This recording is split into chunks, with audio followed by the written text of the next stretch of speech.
Assalamualaikum semua. Perkenalkan, nama saya Siti Ayunul Azizah, NIM 1808 1020 1164 dari Prodi S1 Manajemen Fakultas Ekonomi dan Bisnis Universitas Jember. Tujuan dibuatnya video ini yaitu untuk memenuhi tugas ujian akhir semester dari mata kuliah Manajemen Keuangan kelas B. Kali ini saya akan memaparkan sebuah materi yang bertema Manajemen Accounting Exposure. Yuk, mari kita simak pembahasan berikut ini. Sebelum kita membahas lebih mendalam mengenai exposure akuntansi, kita harus mengetahui apa sih pengertian dari exposure akuntansi itu. Pengertian dari exposure akuntansi adalah mengukur seberapa jauh laporan keuangan konsolidasi dari suatu perusahaan yang dipengaruhi oleh nilai kurs falas. Exposure akuntansi ini disebut juga dengan exposure translasi, yakni tidak menimbulkan perubahan pada aliran kas real perusahaan. Exposure translasi atau akuntansi ini timbul karena perusahaan multinasional melakukan perubahan laporan keuangan dari satu mata uang ke mata uang lainnya, yang artinya laporan keuangan yang beroperasi di negara lokal yang menggunakan mata uang lokal harus dikonversikan ke dalam mata uang negara di mana perusahaan induk berada.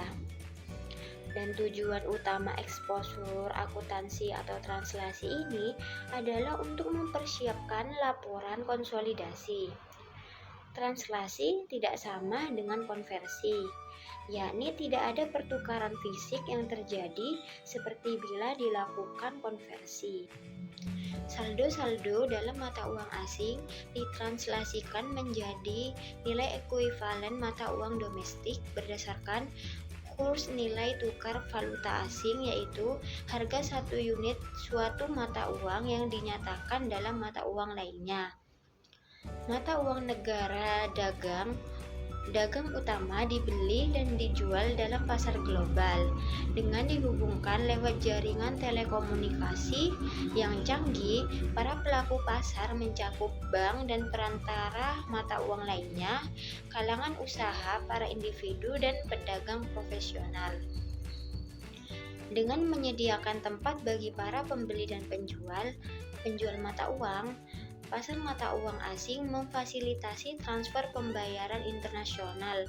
Contohnya dari importir kepada importir, memungkinkan terjadinya pembelian atau penjualan internasional secara kredit.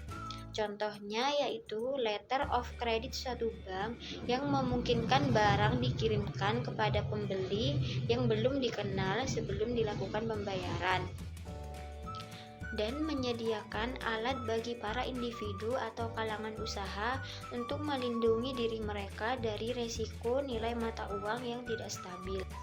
Baik, selanjutnya saya akan menjelaskan mengenai faktor-faktor apa saja yang mempengaruhi besar kecilnya exposure akuntansi. Yang pertama yaitu seberapa jauh peranan cabang-cabang perusahaan di luar negeri.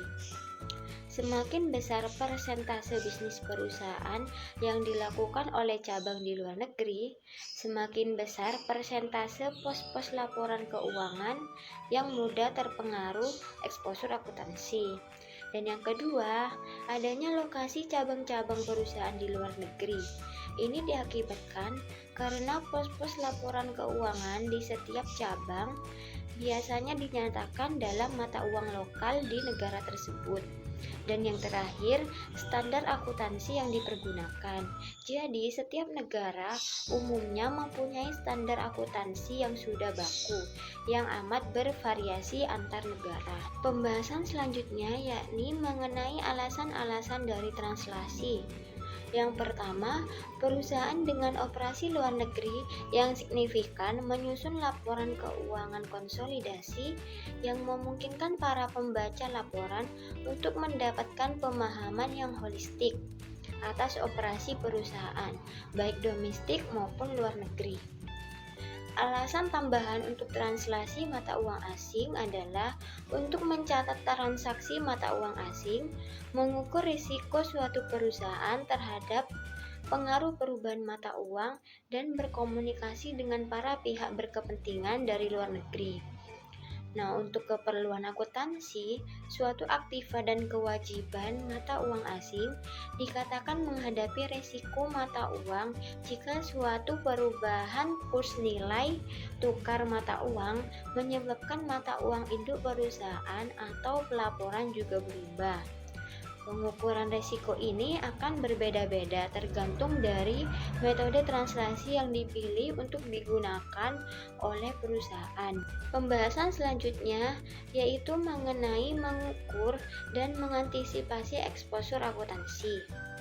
Mengukur dan mengantisipasi eksposur translasi atau eksposur akuntansi adalah mengukur seberapa jauh laporan keuangan konsolidasi dari suatu perusahaan dipengaruhi oleh fluktuasi kurs falas. Eksposur ini muncul karena adanya kebutuhan untuk mengkonversi laporan keuangan dari operasi perusahaan di luar negeri yang menggunakan mata uang lokal ke dalam mata uang negara asal untuk tujuan konsolidasi dan pelaporan.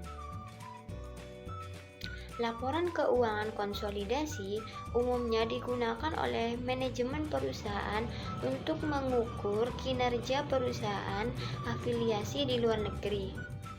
Bila kurs falas berubah sejak periode pelaporan sebelumnya, maka translation atau penilaian ulang atas aset, utang, penerimaan, biaya, laba, dan rugi yang didenominasi dalam falas akan menyebabkan laba rugi falas, foreign exchange gains or loss. Kemungkinan laba atau rugi falas ini diukur oleh angka eksposur akuntansi. Dan pembahasan yang terakhir yaitu mengenai metode translasi mata uang asing. Nah, ada 4 metode. Yang pertama, metode current non-current. Pada metode current moment, aset lancar yang dimiliki anak perusahaan pada saat itu, contohnya aset yang biasanya bisa dikonversikan ke kas dalam 1 tahun. Dan utang lancar, yaitu kewajiban yang jatuh tempo dalam 1 tahun, ditranslasikan ke dalam mata uang induk perusahaan mereka pada laporan keuangan dengan kurs saat ini. Aset dan kewajiban non-current ditranslasikan pada kurs historis.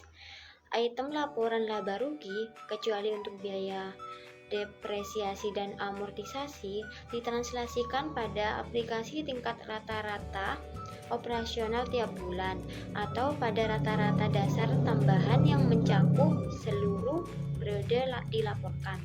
Baik, metode yang kedua yaitu metode moneter non-moneter. Metode moneter dan metode non-moneter juga menggunakan skema klasifikasi neraca untuk menentukan nilai tukar mata uang asing yang sesuai. Aset dan kewajiban moneter, contohnya klaim dan kewajiban untuk membayar sejumlah tagihan dengan mata uang di masa yang akan datang, ditranslasikan dalam kurs saat ini. Item non-moneter seperti aset tetap, investasi jangka panjang, dan persediaan ditranslasikan dalam kurs historis. Item laporan laba rugi ditranslasikan dengan prosedur yang sama dengan konsep current non-current. Metode yang ketiga yakni metode temporal. Dengan menggunakan metode temporal, translasi mata uang merupakan proses konversi pengukuran atau penyajian ulang nilai tertentu. Nah, metode ini tidak mengubah atribut suatu pos yang diukur, melainkan hanya mengubah unit pengukurannya saja. Translasi saldo-saldo dalam mata uang asing menyebabkan pengukuran ulang denominasi pos-pos tersebut, tetapi bukan penilaian sesungguhnya. Yang terakhir yaitu metode yang keempat, metode current rate. Metode ini merupakan metode yang paling mudah dilakukan dari metode-metode sebelumnya. Kenapa? Karena semua pos neraca dan laba rugi dikonversi dengan kurs saat ini. Metode ini direkomendasi oleh Ikatan Akuntan Inggris, Skotlandia, dan Wales, serta secara luas digunakan oleh perusahaan-perusahaan Inggris. Dengan metode ini, bila aset yang didenominasi dalam falas melebihi kewajiban dalam falas, suatu devaluasi akan menghasilkan kerugian. Variasi dari metode ini adalah mengkonversi semua aset dan kewajiban kecuali aset tetap bersih yang dinyatakan dengan kurs saat ini. Baik, sekian penjelasan dan presentasi dari saya. Semoga bermanfaat.